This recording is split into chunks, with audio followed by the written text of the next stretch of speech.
Jack, you've now visited 7 countries in Africa. Can the Alibaba model of providing immediate access to cash to markets, can that work in places like Africa, other countries in South Asia? Because we're worried. We don't know that the traditional path of agriculture, light manufacturing, heavy industry, we don't know that path is open anymore. Yeah, thank you. I think absolutely. Internet is designed for developing countries. 19 years ago, when I started Alibaba, I think what we said, we should focus on helping small companies.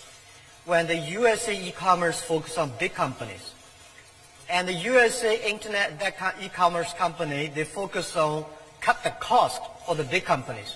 What we believe is that we should help small business to make money on the internet. Because don't teach customers how to cut the cost. They know better than you do. But helping small business to make the money, that is the key. So when we started, we found in China there's no internet, the connection, there's no payment, no logistics, and the small business cannot raise the money.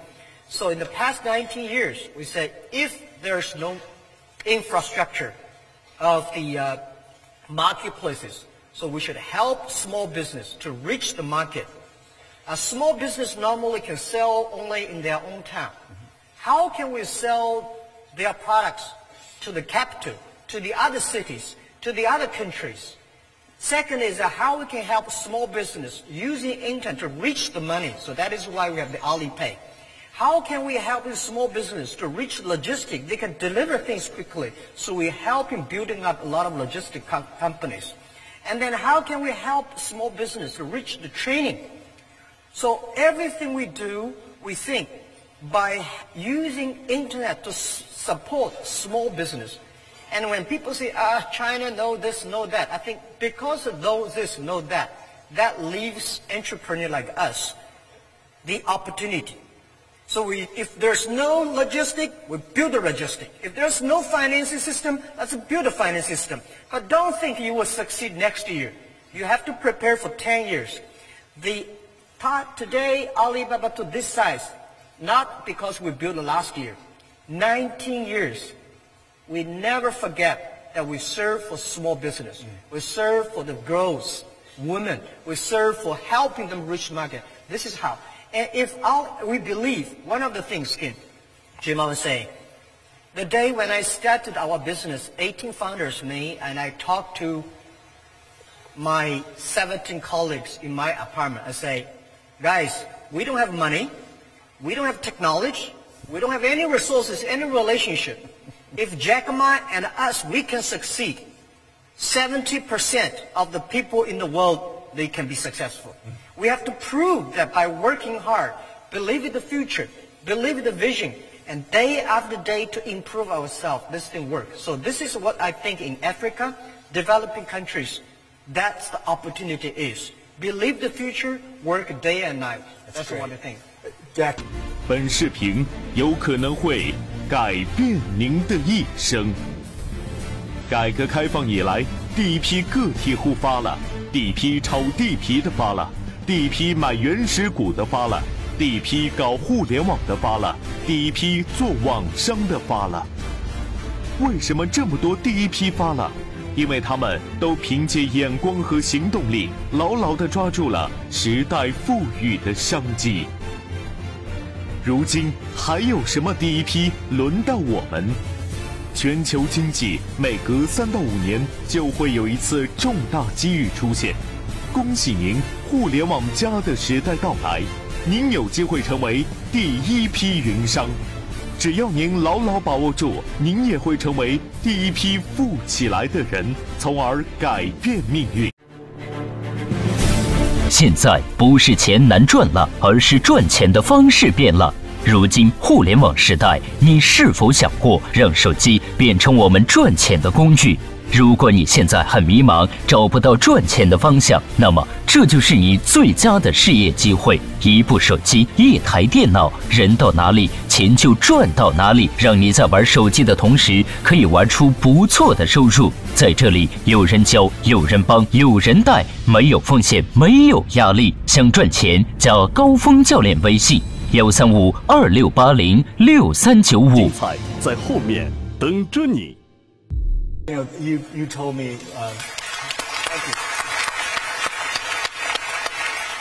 You told me that there were some critical things that did exist. So, for example, there were roads, there was a grid, there was the beginning of internet access. Then you built other things. I mean, I remember you told me the story that you helped farmers who otherwise would have left and gone to the cities, you helped them create transport companies. But sometimes they only transported the things for one part of the way and then they handed it off in another. So you created all these companies. But what were the critical things that were already in place that we should be thinking about now to build in, say, the poorest countries in Africa? What is it absolutely that you need for a platform-based economic growth to happen? Yeah, I think there are about 3 things that I've been focusing on. Right. The government first, try to convince the government. The most important, I go to so many countries, right? Especially I'm keen on developing countries because Europe, they don't like me, and American, they don't like us. Right. Europe, they love people talk about regulations. Yeah. They love to discuss about the worries. This thing, what are you going to do? And in America, of course, they have their system. But developing countries, they love to change. They have to change.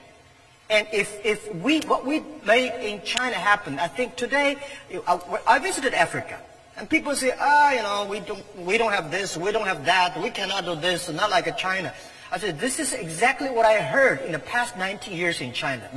Nobody believed that we would work it. So we say, if we never think we will be successful in 10 years.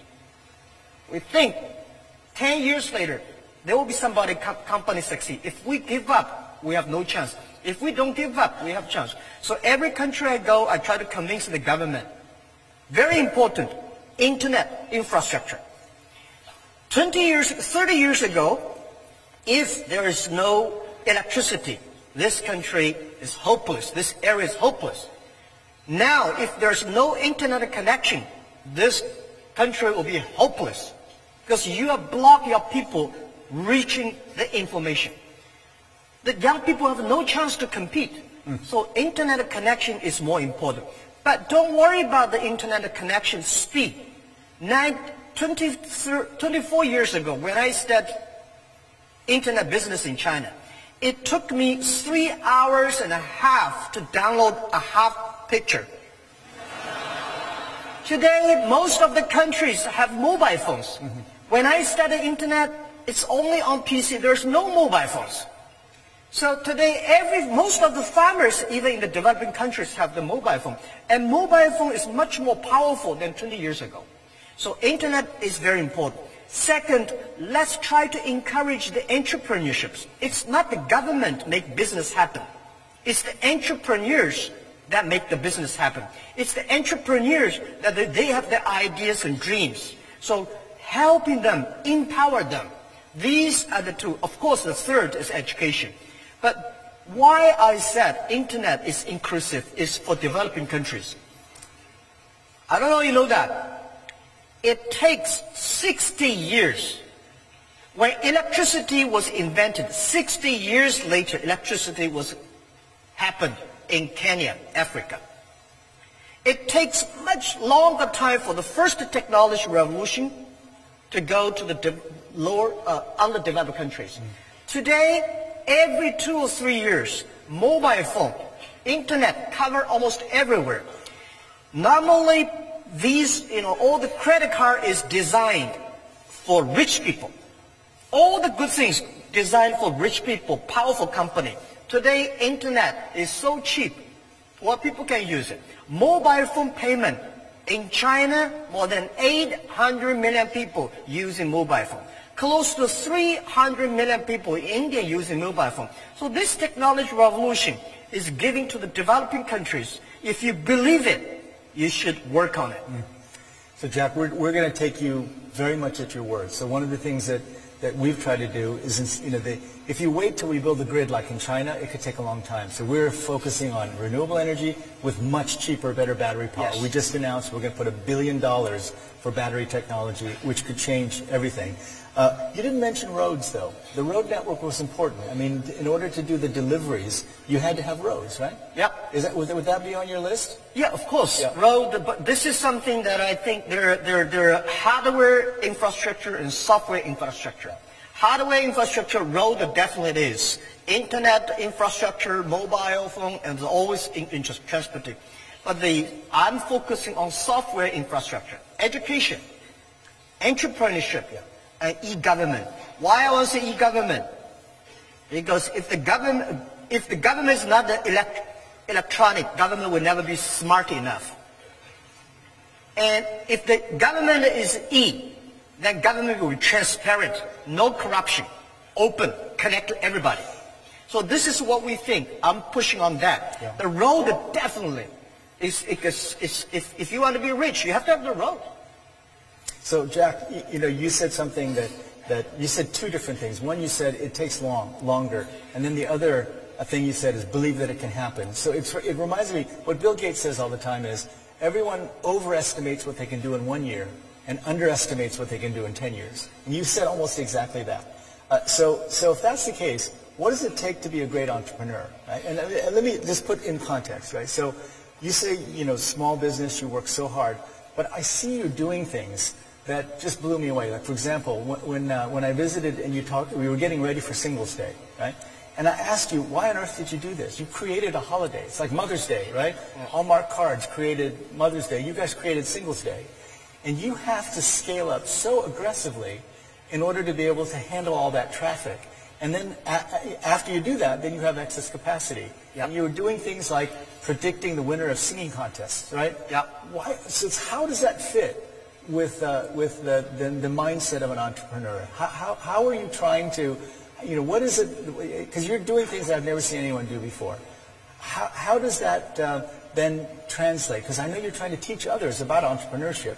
What are you teaching them? What do the people here need to know about creating an entrepreneurial culture? Yeah, an entrepreneur, first you should have your belief.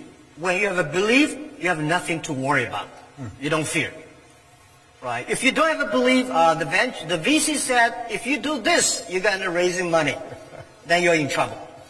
So what you have to believe is what kind of value you bring to the customer. I am a believer, and I go anywhere say this. The Wall Street don't like this, but I go to Wall Street. When I raise money, I said, customer number 1, employee number 2, shareholder number 3. And one of the shareholders said, if I had known, Jack, that shareholder number 3, I would not buy your stocks. I said, please sell to now. Because it's the customer that pay us. It's the employees that work hard, we work together. If the customer happy, employee happy, shareholder will be happy. So believing is very important. Second, you have a great team. So you have to have the thing that believing is IQ.